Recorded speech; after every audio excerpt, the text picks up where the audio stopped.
Alors, aujourd'hui, on va parler de quoi? The Sinner sur Netflix. Non, 4 saisons, 4 saisons.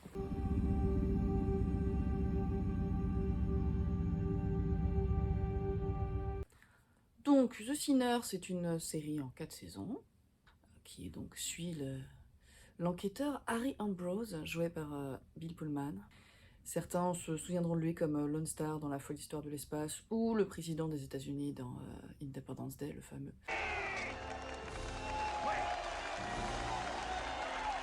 Personnellement, ce sera toujours pour moi le papa dans Casper.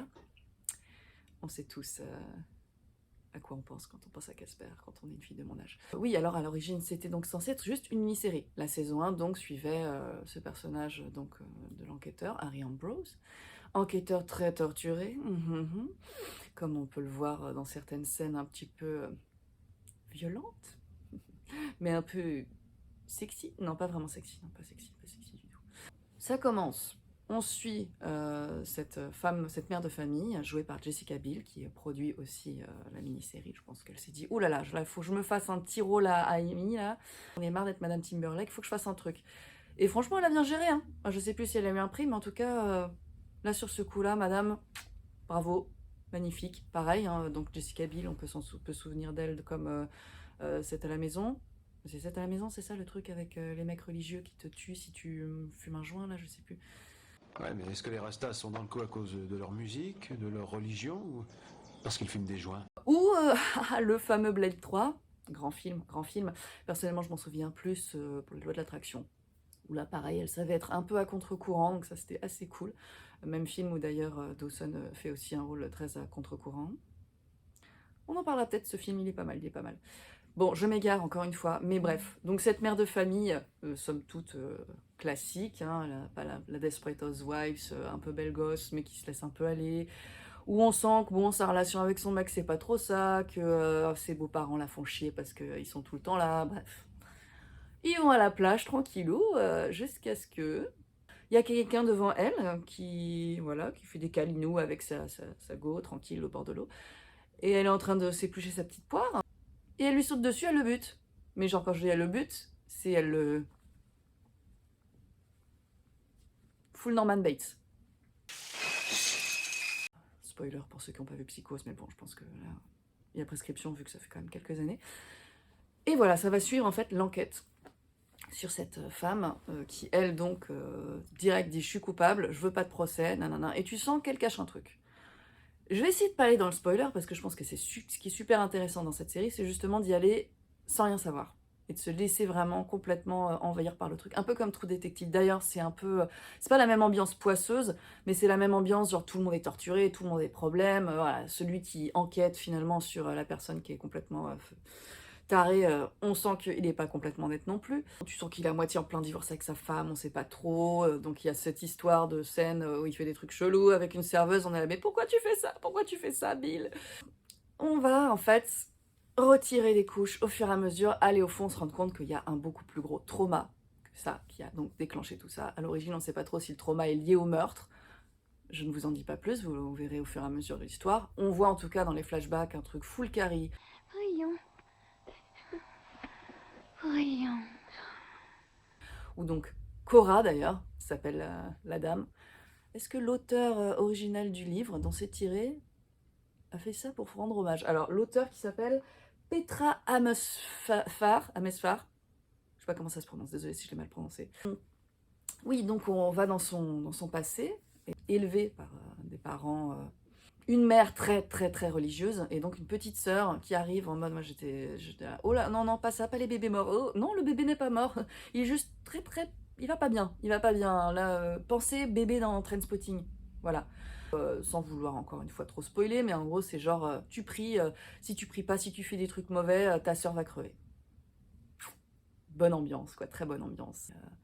J'ai pas envie d'en dire trop encore une fois, mais je conseille totalement de regarder cette série, c'est génial. Il y a une ambiance vraiment hyper glauque, mais en même temps hyper esthétique, c'est-à-dire qu'il y a des plans qui sont extraordinaires, vraiment magnifiques. Faudrait que je regarde qui était le directeur photo, si c'était le même sur tous les épisodes, mais il y a vraiment des trucs Magnifique. Alors moi je pensais que ça se passait au fin fond du truc profond, à l'Amérique profonde. Alors pas du tout, apparemment c'est plus vers New York, Boston, tout ça, donc la côte est. C'est vraiment les suburbs, enfin les petites maisons bien alignées et tout, et tu creuses dedans et là, ouh c'est pas joli ce que je trouve, ouh là là, ouh non c'est vraiment pas joli du tout. Surtout après quand tu commences à aller dans les country clubs, alors là on passe en True Detective saison 2 ou 3, je sais plus, celle que tout le monde déteste et moi personnellement j'adore. Où on va chez les riches, et là tu sais que ça va être encore plus dégueulasse, hein, forcément. Mais ouais, super intéressant, ça parle vraiment des traumas, de comment on peut guérir grâce à ça, et ainsi de suite. Le personnage principal, donc l'enquêteur, est pas du tout équilibré, hein, non. D'ailleurs, à la fin de la saison, bon, tu sens que ça va un peu mieux, mais qu'il y a encore du travail, et d'ailleurs, ça n'a pas loupé, puisque, comme je disais à l'origine, c'était censé être une mini-série d'une saison, qui est donc adaptée d'un livre. Et là, ça a marché de ouf, pris par je sais pas, par centaines, l'audience qui explose et tout. Donc ils ont dit, bon, allez les gars, on se fait une petite saison 2. Allez, saison 2, c'est parti.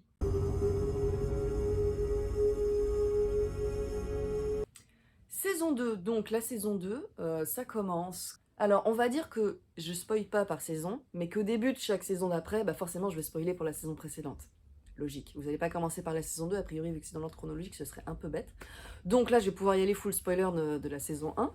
Donc Cora a été reconnue, pas non coupable, hein, parce qu'elle a bien buté le mec, mais bon, il y a eu toute l'histoire comme quoi le mec en question était lié à la mort de sa sœur, et que voilà, elle s'est fait enfermer, droguer par les parents pour pas que ça se sache, et donc elle avait tout enfermé à l'intérieur, jusqu'à ce que ça explose dans ce meurtre. On la reverra pas, hein, c'est vraiment une nouvelle enquête. Ça commence en gros, on est avec le petit Julian dans la voiture avec ses parents, et direct tu sais qu'il va y avoir un truc qui va mal se passer parce que bon c'est The Sinner, hein. Et d'ailleurs c'est pas compliqué. Chaque générique The Sinner c'est les fameux trucs, bah, comme tous les génériques de séries qui suivent des meurtres et tout. C'est des formes dans tous les sens, un peu en mode Rorschach test là, voilà. Et à la fin c'est la tête de la personne concernée. Donc le premier c'était Jessica Biel. Là tu vois deux petits yeux. Voilà, brun et tout, t'es là, ok, c'est le gamin, donc déjà, je sais que les deux devant, là, ils vont y passer. Et bah oui, et bah, qu'est-ce que... Bah, mais évidemment qu'ils y passent, évidemment. Déjà, est-ce qu'ils sont en cavale, est-ce qu'ils sont en voyage? Tu sais qu'il faut jamais se fier à rien dans cette série. Ça se passe pas dans la même ville que Harry Ambrose, notre cher Harry. Je sais plus où ça se passe. Dans le Missouri? Dans le Michigan, ça se passe dans le Michigan, donc vers les Grands Lacs, tout ça. Donc on remonte au nord. Vous inquiétez pas, hein, il y a toujours des Américains aussi complètement tarés. Dans tous les États, on en trouve, donc il n'y a pas de souci, vous inquiétez pas, on en trouvera. Et en fait, c'est la fille d'un des amis d'Harry Ambrose qui l'appelle, et qui donc, elle est policière, elle commence tout juste, elle l'appelle pour qu'il vienne l'aider. Et il y va, et il retourne dans sa ville natale. Et si vous vous souvenez de la saison 1, on avait quelques petits flashs, comme quoi son enfance, ça avait l'air pas trop cool, que sa mère était peut-être pas forcément très bien. On va évidemment creuser là-dedans dans cette saison. Encore une fois, je ne vais pas spoiler, mais on va du coup apprendre beaucoup de choses sur son enfance, pourquoi il est comme ça, qu'est-ce qui fait qu'il est complètement... Autant la première saison, on était sur le trauma et ainsi de suite, là on va parler donc de la spiritualité, et surtout des sectes. Le petit Julian, en fait, il venait d'une secte, une grosse secte bien chelou, les espèces de communautés un peu où tu sais pas trop si c'est hippie, si c'est... Enfin, tu vois des flashs avec une femme, je ne dirais pas qui c'est. Mais jouée par Carrie Coon, par contre, Carrie Coon, la grande Carrie Coon, qui était dans Fargo, qui était dans Mindhunter, et là toujours au top de sa forme, elle est extraordinaire. Extraordinaire. Vera, donc cette femme qui vient de chercher pour le ramener à sa secte, qui est là, c'est un scandale, vous ne savez pas comment ça fonctionne. I am his mother. I am your mother! Comme d'habitude, ça commence, t'es là, oh c'est qui cette meuf, elle est horrible et tout. That's suspicious. Puis après, au fur et à mesure, c'est plus complexe que ça, vous vous en doutez. On a aussi un truc qui se passe avec la fille donc, qui a appelé Harry Ambrose, la policière qui est sur l'enquête, qui a des flashs en gros sur sa meilleure amie, qui a disparu depuis des années à cause de cette secte. Y aurait-il un lien? Est-ce que tout va se rejoindre? Oh, mystère! Non, alors, du coup, là, on est sur un délire totalement différent. En fait, ce qui est marrant, c'est que je pense vachement à la série Top of the Lake, qui est produite par Jane Campion, que si vous n'avez pas vu, je vous conseille, qui est extraordinaire, pareil, avec l'actrice qui joue dans Handmaid's Tale. C'est sur un truc, pareil, dans une commune, une espèce de secte chelou et tout ça. Et là, c'est pareil. On change d'ambiance, on est dans un truc beaucoup plus mystique. Il y a des scènes, t'es là, alors attends, est-ce qu'on est toujours dans un truc réaliste, ou est-ce qu'on sous-entend qu'il y a vraiment des forces cheloues dans le monde? Ok. Spoiler, oui, il y en a, parce que dans la saison 3, il y a vraiment un passage... Je vais trop vite, on n'en y est pas encore, on n'y est pas encore. Prenons notre temps. Donc, on est toujours à la saison 2. La policière qui appelle Harry Ambrose s'appelle Heather, et sa meilleure amie, donc, s'appelle Marine, celle à qui elle pense tout le temps. Heather, qui donc, c'est sous-entendu très très fortement... Non, c'est pas sous-entendu très fortement, parce que dès le premier épisode, t'as son père qui dit à Harry... She's gay.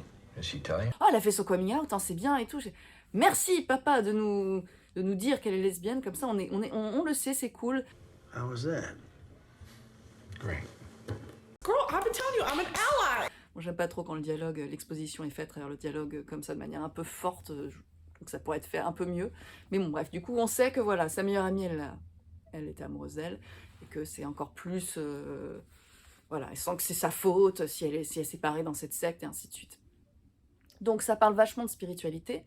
Il y a ce lien qui se crée comme dans la première saison, en fait, entre Harry et la personne sur laquelle il enquête. C'est-à-dire que dans la première saison, il avait ce truc de...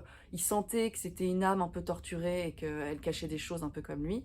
Et là, il se reconnaît, en fait, il reconnaît le petit garçon qu'il était dans ce petit garçon-là. Qui a vécu donc une enfance complètement dysfonctionnelle. Alors, il n'était pas dans une secte, mais tu sens que voilà, il a vécu des choses aussi un peu bizarres. Je vais juste dire que pour la première édition, nous allons avoir Harry Ambrose teste des trucs. There you are. Va au bout de ses limites. Don't move. Mark me down as scared and horny. Harry Ambrose Fear Factor Edition. Donc pour cette édition, pour cette saison, il va faire une session avec Vera dans la secte. T'es là, mais mec, t'es sur une enquête, qu'est-ce que tu fous? Mais je ne crois pas que ce soit légal ce que tu fais. Déjà que t'es pas sur l'enquête officiellement, t'es juste là en consulting, j'imagine, un peu comme ils font dans la série Elementary avec Sherlock Holmes. Là. Donc je sais pas si tu vas avec un des personnes qui va être forcément témoin dans le procès et ainsi de suite, et te mettre à genre raconter toute ton enfance, tout ça, mais ce n'est que le début, ça va être de pire en pire à travers les saisons. C'est genre Harry Ambrose, tu crois qu'il va aller de mieux en mieux, et en fait il va de pire en pire. Y'all ready for this? T'es là, mais ressaisis-toi enfin, ressaisis-toi mec, c'est pas possible. Il est divorcé, j'ai pas dit. Donc il y a aussi ce truc de se redécouvrir, tout ça. Il s'est fait complètement jeter par sa meuf, qui en peut plus, je peux la comprendre. Pas grand chose d'autre à dire sur la saison 2 sans spoiler, donc on va passer à la saison 3. Hello. Parce qu'ils se sont dit, bon bah tu sais quoi, la saison 1 ça marche, on a fait une saison 2. Ils aiment bien le perso, vas-y, on peut encore faire des trucs. On peut encore le mettre encore plus dans la merde, Harry, on peut encore plus lui faire vivre des trucs horribles.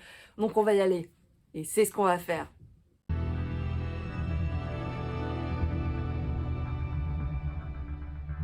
Donc, la saison 3, je pense que c'est une de celles qui divise le plus dans ceux qui ont regardé les 4 saisons.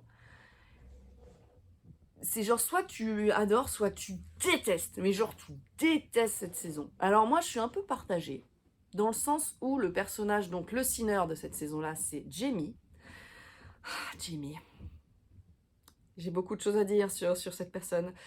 Ça commence, en fait, bon déjà, tu te dis, oh là là.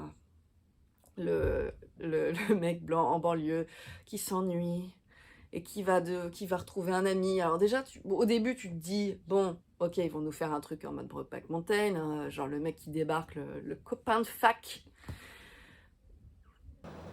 Serpent, je ne mange pas de ce pain-là. Bon, genre, il se rapproche, et tout est, non, mais parle pas et tout, non. Genre, ok, donc, est-ce que ça va être du queerbaiting? Pour ceux qui ne savent pas, le queerbaiting, hein, c'est une fameuse technique où en gros on met tous les codes de l'homosexualité avec deux personnes du même sexe, comme quoi ils ont une histoire d'amour, mais on va jamais le dire vraiment complètement. Comme ça, tous les fans queer vont s'accrocher à la série en attendant que ça arrive, ce qui n'arrivera jamais, puisque le queerbaiting, justement, c'est de l'hameçonnage à queer. Et comme ça, on a tout ce qu'on veut, c'est-à-dire qu'on ne fâche pas les puritains, parce qu'on peut toujours dire non, non, ils sont juste meilleurs amis, ils s'entendent très bien et tout ça. Et en même temps, on s'accroche tous les queers, et on ne délivre jamais. Le pire, je crois, exemple étant Supernatural. Vraiment. Là, en ce moment, je crois que l'autre exemple, c'est un truc avec des pompiers, merde, je sais plus comment ça s'appelle. 9/11 ? Non, je sais plus. Bon bref, un truc pareil avec un couple où les gens commencent à devenir tarés parce qu'ils sont là, mais faites-les baiser! Voilà, j'ai fait une grosse parenthèse, mais vu que je vais probablement souvent parler du queerbaiting, comme ça au moins vous savez ce que c'est. Je ferai peut-être juste une vidéo sur le queerbaiting. Je sais pas, on verra. Je reviens donc à Jamie et son ami de fac, Nick. Poor little Jamie Burns.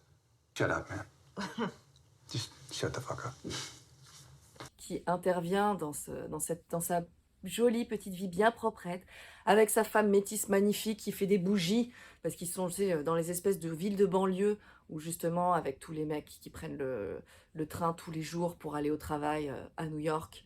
Donc là, on est clairement, alors je crois qu'on n'est pas dans le New Jersey, mais je pense qu'on est dans le Massachusetts, dans la ville en fait, Dorchester s'appelle la ville donc de la première saison, mais elle n'est pas traitée du tout de la même manière.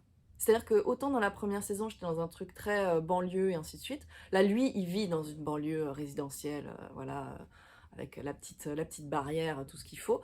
Mais Harry, entre-temps, il a déménagé au fin fond de la forêt, dans un truc complètement isolé. C'est bien, ça va bien l'aider, je pense. Il va bien aller mieux comme ça, en s'isolant de tout le monde. Et ce qui déclenche l'enquête, c'est un accident de voiture qui se passe avec donc Jamie et Nick. Et évidemment, Harry, il arrive sur l'accident et il fait... Il y a un truc qui va pas là. Voilà, je sens la merde là, moi j'ai un détecteur, vous savez pas vous, hein, ça fait 2 saisons là que je fais que ça. Pendant toute ma carrière, mes 40 ans de police, j'ai fait que des vols de voiture et tout. Et là je te jure, je arrive à la retraite, c'est comme l'arme fatale. C'est j'arrive à la retraite, là, il y a tout qui me tombe dessus. Là. Tous les tarés, ils sont pour moi. Tous les tarés, ils sont pour ma gueule. J'ai pas son âge de ces conneries. Évidemment, on va découvrir que Jamie, il commence à briller un petit peu. Alors, à cause de Nick peut-être, on ne sait pas. Sa femme enceinte, qui ne comprend pas trop ce qui se passe non plus. Ce qui fait que cette saison, je pense, divise le plus, c'est justement le personnage de Jamie. C'est-à-dire que les autres saisons, on a quelqu'un donc qui a fait un acte qu'on ne peut pas pardonner, impardonnable, dans les 2 cas des meurtres. Là, c'est pas aussi simple que ça, mais bon, ça se raccroche un peu à ça. Sauf qu'au début, on est sur quelqu'un quand même de raisonnable, à qui il arrive quelque chose, et on se dit qu'il y a un trauma et tout. Et plus la saison avance, plus... comment dire ? I don't feel anything anymore. Il est insupportable. Il est insupportable. En gros, c'est les 2 mecs, ils ont lu Nietzsche, et ils se sentent plus pétés. Ça y est, c'est on est au-dessus de tout, la vie c'est quoi, la moralité c'est quoi, c'est à nous de décider qui vit, qui meurt, on est au-dessus de tout, tout devient poésie, tout devient machin, et en fait c'est insupportable. Have you ever seen someone die in front of you? D'ailleurs, sa femme, à un moment, lui fait la réflexion, et je trouve ça un peu facile d'ailleurs, hein. C'est quelque chose que les séries font beaucoup, c'est ils se rendent compte qu'ils font quelque chose qui est un peu bof, et du coup, au lieu de le corriger et de l'écrire bien, ils en parlent. Comme pour dire aux spectateurs, vous savez, on est au courant qu'on fait ça, hein, mais on l'a dit, donc c'est bon, maintenant on a le passe-droit. Bah non les gars, non. À un moment, du coup, sa femme lui dit, mais mec, en fait, moi, mon père, il a trimé toute sa vie en Jamaïque, il avait pas le temps de réfléchir à la vie et tout, et toi, tu viens avec tes privilèges de merde, tout ce qui t'arrive en fait en ce moment, tes questionnements et tout, sur notre bébé qui va naître, est-ce qu'on doit le faire venir au monde dans ce monde dégueulasse, ta question sur la vie, sur l'existence et tout, mais c'est des privilèges, c'est tout. On n'en reparlera plus jamais. Elle le dit, et le problème c'est que du coup, moi, une fois que tu l'as dit, je me le disais déjà, mais là maintenant je me le dis encore plus, parce que je me dis, vous êtes au courant, et vous me mettez quand même à Come on, it's not that bad. Heureusement, l'accident se passe à côté d'une maison d'une peintre. Alors là, pareil, on va arriver sur mon personnage préféré, la Mani Pixie Dream Girl. Enfin là, c'est la Mani Pixie Dream Woman qui est jouée par Jessica Hecht. Echt, je sais pas comment ça se prononce, celle qui jouait Suzanne dans Friends. Hi. Hi. Qui est une actrice super, vraiment cool. Et elle arrive quand même à un petit peu mettre de subtilité dans ce rôle parce que, oh là là, mais mon Dieu, le cliché, la peintre qui est dans la forêt et qui peint des hommes nus et qui, voilà, qui est une badass et qui est toute seule, qui a besoin de personne, qui accueille les mecs avec un fusil de chasse. Mais bon, dès que j'ai vu cette personne dans une maison isolée, j'ai dit, oh,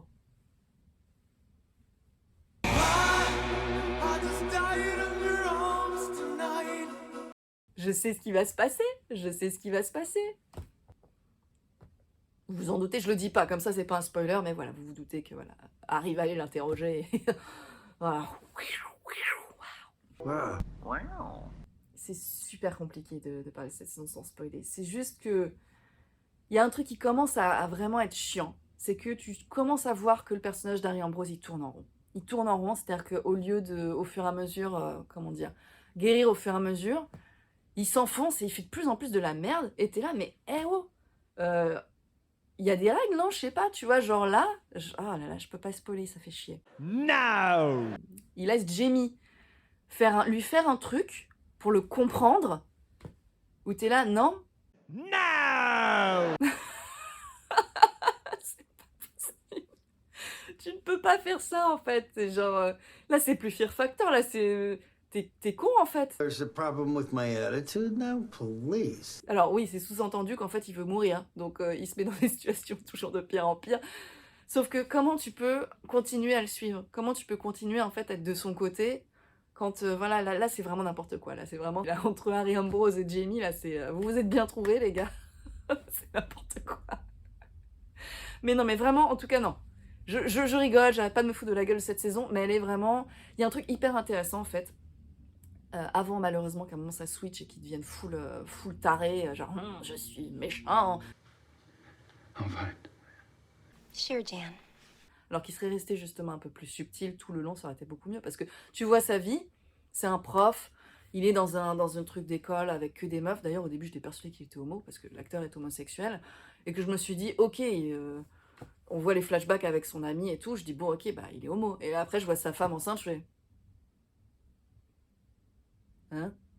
Encore une fois, je m'égare. Mais donc, si on enlève les privilèges et tout, il y a quand même un truc intéressant qui se fait, c'est comment, en fait, on se met en arrière, on prend du recul sur la vie, et en fait, on commence à tout questionner. Comme quand on répète un mot plein de fois, et qui finit par plus vouloir rien dire. C'est un peu la même chose, sauf que t'es dans son esprit, et tu plonges, quoi. Et puis évidemment, bah, plus il plonge, plus il fait de la merde, plus il fait de la merde, plus il peut plus reculer, et puis bah, voilà. Est-ce qu'on peut passer à la saison 4, vous pensez? On peut passer à la saison 4? Allez, comme ça, je vais pouvoir spoiler ce qu'il s'est fait faire dans la saison 3, là.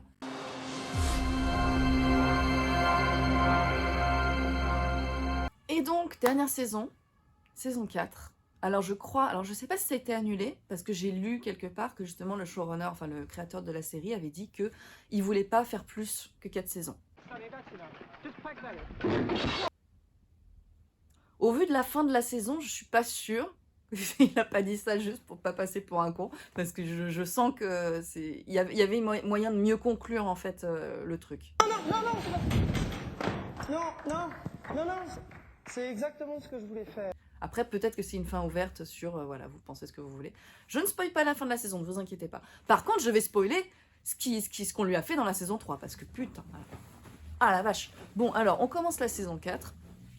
Donc, Harry est avec Sonia. Voilà. Ça fait quelques mois, donc, déjà qu'il s'est passé ce qui s'est passé à la fin de la saison 3.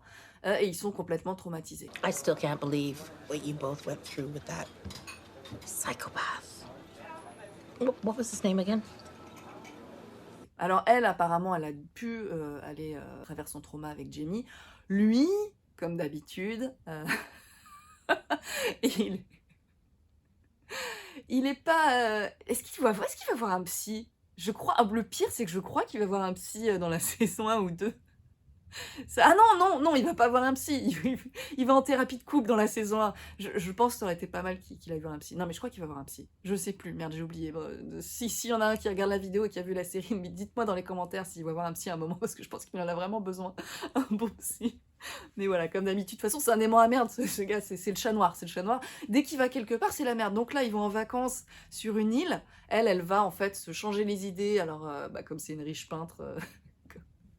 une riche peintre de gauche des États-Unis. Elle veut plus peindre des hommes nus. Je pense que Jamie l'a complètement...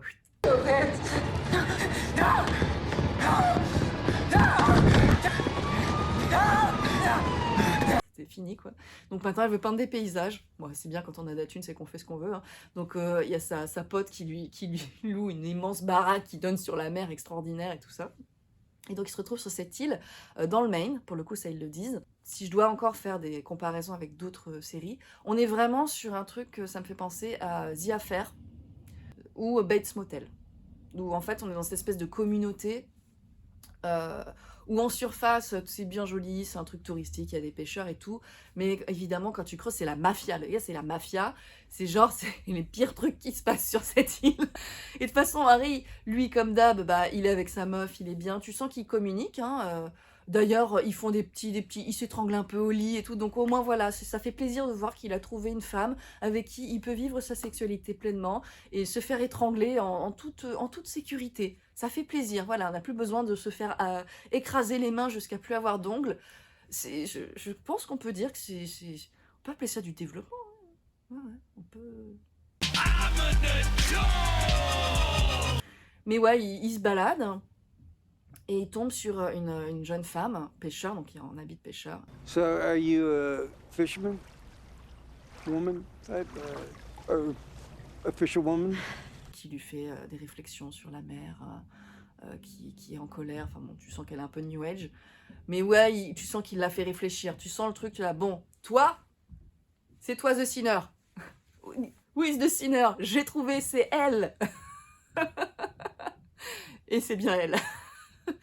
Sauf que, contrairement aux autres saisons, où donc à chaque fois le Sinner fait un truc qu'il n'est pas censé faire, et donc Harry doit le défendre, ou au moins comprendre ce qu'il a fait, là, on switch un peu les choses, elle disparaît, elle saute d'une falaise devant lui. C'est-à-dire que lui, il sort la nuit, il voit qu'elle parle à moitié toute seule, on ne sait pas si elle est suivie ou quoi, évidemment, on va faire une vraie enquête, et en fait, il la suit jusqu'à une falaise, et elle saute. Je ne spoilerai pas si elle est morte, s'il la retrouve, mais en tout cas, voilà, on revient sur ce truc d'enquête, qu'on avait un peu perdu finalement dans la saison 2 et la saison 3, parce que dans la saison 2 et la saison 3, comment dire, on va chercher un peu ce qui se passe, ce qui s'est passé dans le passé, le contexte et tout ça pour comprendre un peu ce qui s'est passé. Mais il n'y a pas ce truc de, pas de course contre la montre, mais de, comment dire, si remarque dans la saison 2, on l'avait un peu. Bon, écoute, la saison 3 m'a tellement traumatisée que je le mets à la saison 2, mais... That's okay. That's okay. It's just been a bit of a process. Yeah. Voilà, bref, la saison 3, on n'avait plus du tout ça. On savait que c'était un connard et limite, on n'avait pas envie de le défendre, donc c'est juste de le suivre et de pas se faire tuer en même temps, quoi. La saison 4, en fait, ça me fait penser beaucoup... alors là, je parlais de l'ambiance, du coup, de Bates Motel et The Affair. Alors pourquoi je pense que ça me fait penser à ça? Parce que là, en gros, c'est un peu comme Trafic, où genre t'es à Mexico, c'est orange, t'es à New York, c'est bleu. Alors là, c'était le filtre bleu. Le filtre bleu, il y a des fois, il y a des scènes, je suis là, mais c'est une nuit américaine, c'est censé être la nuit, je comprends pas. Pourquoi tout est bleu comme ça, là? Qu'est-ce qui se passe? Donc, je parlais de ça pour l'esthétique. Par contre, en termes d'ambiance, ça m'a fait penser à 2 films. Si vous n'avez pas vu, qui sont pareils très très bien, je vous conseille de les voir. C'est Laura, qui est un vieux film des années 40, 50, je sais plus, où en gros on enquête sur la mort d'une femme. Elle se fait tuer dès le début. Et en fait, au fur et à mesure, on va découvrir qui est cette femme à travers l'enquête, à travers les flashbacks. Et limite, on va s'attacher à elle, sauf que elle est morte. Et c'est voilà. Comme The Constant Garner aussi. The Constant Garner, où le mari va enquêter sur la mort de sa femme qui s'est fait assassiner. Et en fait, on va découvrir tout ce qu'elle cachait et il va retomber amoureux de sa femme. Encore plus parce qu'il va découvrir en fait tout ce qu'elle lui cachait pour le protéger et ainsi de suite. Et là, c'est un peu pareil. On découvre qui est cette jeune femme et qu'elle est hyper complexe, enfin, qu'est-ce qui s'est passé autour d'elle à travers ses relations, à travers plein de choses. Une de ces relations, c'est CJ Lamb, Donc en gros, c'est des Asiatiques, des Chinois qui viennent de Hong Kong, qui ont émigré donc, sur cette île, et qui ont un restaurant. Et donc dès le début, en fait, t'as la pote de Sonia qui dit « Ah ouais, ils sont arrivés, et ils avaient déjà des bateaux depuis longtemps, mais maintenant qu'ils ont ouvert le restaurant, t'as tous les racistes qui leur tombent dessus, c'est n'importe quoi. » Et évidemment, après, t'as la version des racistes « Ils nous ont volé notre bateau, ils nous ont volé ci, machin, gna, gna, gna. » Et alors lui, direct, tu te dis « Ah, il est chelou, en fait, c'est un stalker. » Évidemment, moi, je ne suis pas dupe, parce que ça fait 3 saisons que vous me faites le coup. Je sais très bien que à chaque fois que vous me présentez un mec ou une femme, en fait, au final, c'est toujours pas lui ou pas elle le pire, c'est toujours celui auquel on pense le moins. Même si dans la saison 2, si je peux me permettre, j'ai vu venir le père de Heather à 3000 km. Je me les garde de ouf à chaque fois. Je suis désolée, hein, je fais pas des trucs, des analyses avec des trucs hyper construits, donc ça va dans tous les sens. Tu me crois du genre à avoir un plan, moi? On parle du coup un peu de ce qu'on avait parlé dans la saison d'avant. Où justement elle parlait des privilèges, donc sa femme métisse à Jamie. Et là, en gros, pareil, là, mais il y a vraiment le côté white savior qui m'a saoulée et qui, heureusement, est vraiment complètement retourné vers la fin de la saison. Et du coup, je peux pas en parler. Et je pourrais même pas en parler après, puisqu'il n'y a pas de saison après, donc je ne peux pas spoiler. Il faudra regarder la saison, voilà. J'ai complètement oublié de parler de ce fameux truc de spirituel qui se passe dans la saison 3. J'en ai pas parlé dans le segment d'avant parce que justement je voulais pas vous spoiler, mais à un moment donc Jamie, quand il suit, il fait sa soirée là en mode, il veut montrer à Ambrose que si on fait n'importe quoi en fait tout peut arriver, et il se retrouve en fait avec un mec qui arrive à parler aux morts, et genre il lui dit ce que son pote Nick lui dit. There's someone near you. Who the fuck are you talking to? A friend. An old friend. How the fuck do you know that? Il lui fait la citation, alors je sais plus qui c'est, parce que c'était Nietzsche. Là, je crois que c'est, je sais plus, c'est Shakespeare ou un truc, enfin c'est un truc de blanc qui a été à la fac, voilà, bref. Prickly pear. Prickly pear. No, not now.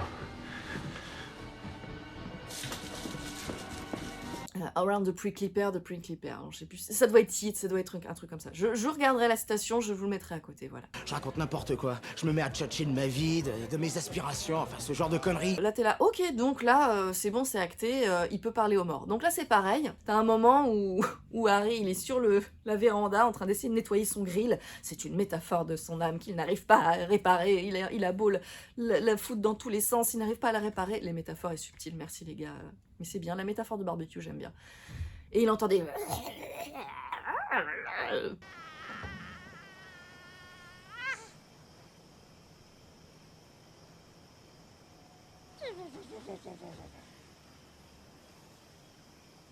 What the fuck is going on? Je suis là, ok, qu'est-ce qui se passe? Il suit le bruit, il y a des meufs à poil. Vraiment The Witch, la fin de The Witch, genre vraiment dans l'eau, genre à faire des trucs trop bizarres là, où tout d'un coup on est dans Suspiria, on sait pas pourquoi. On en parlera jamais, enfin jamais vraiment, parce qu'on va quand même avoir un personnage qui symbolise ça, mais pas en mode comme là on a vu, où vraiment des meufs à poil, des vieilles, genre comme ça et tout, waouh, qu'est-ce qui se passe, où est-ce que je suis? Donc moi à un moment je me disais ça va switcher en mode sorcellerie, tout ça, non pas du tout. Pas du tout, ça va switcher en mode trafic. Je ne dirai pas de quoi, je ne dirai pas comment, mais voilà. Faut juste vous dire que la famille de pêcheurs, elle est pas... C'est The Sopranos. Ils sont super chelous. Comme d'habitude, les relations, et toujours des relations à moitié incestueuses, bizarres. T'es là, mais putain, mais vous pouvez pas juste être normaux, c'est pas possible. Ah là là, faut que je parle de Lou. Lou, oh Lou, mon amour. Lou, c'est l'inspecteur de l'île qui est complètement à côté de la plaque, et tu te dis, il va être insupportable. Ça va être le personnage, celui qu'on voit dans toutes les séries, où on débarque, enfin le FBI débarque dans une ville, et le gars fait n'importe quoi. Il met pas de gants quand il prend les objets, enfin il nique l'enquête et tout, et tu sens qu'à un moment il va faire de la merde. Et bizarrement, c'est le meilleur personnage de la saison, parce que c'est celui qui a un vrai arc narratif, un vrai développement. Alors Ambrose, lui, encore une fois, bah comme dans la saison 3, comme dans la saison 2, et qu'est-ce qu'il fait cette saison? Qu'est-ce qu'il fait déjà cette saison? Je sais plus ce qu'il fait comme Fear Factor cette saison, mais il se laisse encore embrigader dans un truc où tu dis, ah, mais arrête, mais c'est pas possible, mais arrête, c'est... Ah oui, bah ouais, c'est ça, avec une des sorcières, justement, ou genre une espèce de rituel chelou où il va dans l'eau froide pour comprendre ce qui lui est arrivé, tu sais. Enfin, vraiment, il discute avec elle, elle est là, je suis obligée de vous le faire pour que vous compreniez. Et je suis là, here we go again. Il y va, bien sûr qu'il y va. Ah, Ambrose. Ah, tu nous as fait vivre des choses, hein. Mais c'était rigolo, c'était rigolo. On a besoin d'un peu d'humour, hein, parce que sinon, à chaque fois, c'est méga sombre, hein. C'est pas très joyeux, l'ambiance, à chaque fois, il se passe des trucs vraiment pas cool. Mais non, enfin, en tout cas, Lou, big MVP. Bon, là, comme je disais, la série, je trouve, se conclut un peu... Genre, il conclut l'enquête, il finit le truc, ça, il n'y a pas de problème. Mais lui, son arc, enfin, son développement, où justement, tu te dis, ah, c'est bien, là, on arrive à quelque chose, enfin, il exorcise tout, machin et tout. You're fully retired now? When it comes to show my emotions, I ain't so good. Being a cop, I don't have that luxury. Et ça finit, t'es là. Bah non, mais... Bon, tu sais quoi, je vais faire un petit segment spoiler. Gros spoiler. Je veux le voir revenir avec Sonia, en fait. Je veux le voir, en fait, enfin guéri, qui gère son truc avec Sonia. Juste un petit cut, tu vois. Alors peut-être que j'ai pas regardé dans le générique, il y a un cut. Genre Marvel, je pense pas. Hein. Parce que là, ça se finit vraiment, genre, ça cut. Bon, ok, bon. Après, c'est couilleux, c'est bien. C'est genre... c'est jamais vraiment fini. On travaille toujours sur soi-même. Ben, pour ça, il faudrait qu'il aille en thérapie quand même. Parce que c'est pas parce que tu t'es fait enterrer une fois sous la terre, voilà, comme dans la saison 3, putain. Il se fait enterrer vivant, le mec. Il s'est fait enterrer vivant. Il se fait faire une transe avec une espèce de poum, poum, poum. Il sait plus ce qui lui est arrivé. Là, il va dans l'eau froide. C'est n'importe quoi. Alors que dans la saison 1, voilà, juste, c'était des petites séances sadomaso, ça allait pas plus loin, c'était cool. Mais je crois que j'ai dit tout ce que j'avais à dire. Comme d'habitude, je suis pas sûre que c'était très intéressant. I guess that's right. Mais voilà, si ça vous donne envie de regarder la série, regardez-la, elle est vraiment super cool. Je pense qu'il y a un peu à boire et à manger. On peut regarder, en vrai, les saisons séparées, mais je pense que ça dessert vraiment le propos. Mine de rien, même si j'ai bitché quand même à fond sur lui, le personnage évolue. Le personnage principal, l'enquêteur. Et surtout, en tout cas, la saison 4, tu peux pas la mater sans avoir maté la saison 3 parce que c'est clairement lié directement au trauma d'avoir tué Jamie. Comment se pardonner. En fait, c'est une réflexion sur le deuil. C'est vraiment... toutes les saisons, c'est un peu ça. C'est une réflexion sur le deuil, le deuil de soi, le deuil tout court, en fait, de quelqu'un qu'on a laissé partir, que ce soit pour faire une autre vie ou qu'il soit mort, par maladie, par meurtre, de manière violente, alors qu'on le savait, enfin bref. Ça part de religion, de spiritualité, et vraiment, clairement, de psychologie, voire de psychiatrie. Mais non, c'est vraiment super intéressant. Je pense pour ceux qui ont aimé Mindhunter, peut-être pas exactement pareil, parce que c'est moins putassier. C'est pas des serial killers et tout, c'est vraiment on suit une personne, et c'est généralement une personne assez normale. À part à la fin de la saison 3 où Jamie, il part en mode full, je suis un gueudin dans ma tête. Oh, je suis un gueudin, je me suis rasé les cheveux, oh, je ne sais plus de quoi je suis capable. Get inside. 5 minutes later. I don't want to die. I don't want to die. Non mais franchement, c'est... Voilà, c'était très bien The Sinner. Bon allez, je vous dis à une prochaine. Je vais essayer de faire des trucs un peu moins longs. You haven't seen the last of me. On y croit. Allez, la prochaine, j'essaie de faire un truc court. On y croit. You haven't seen the last of me.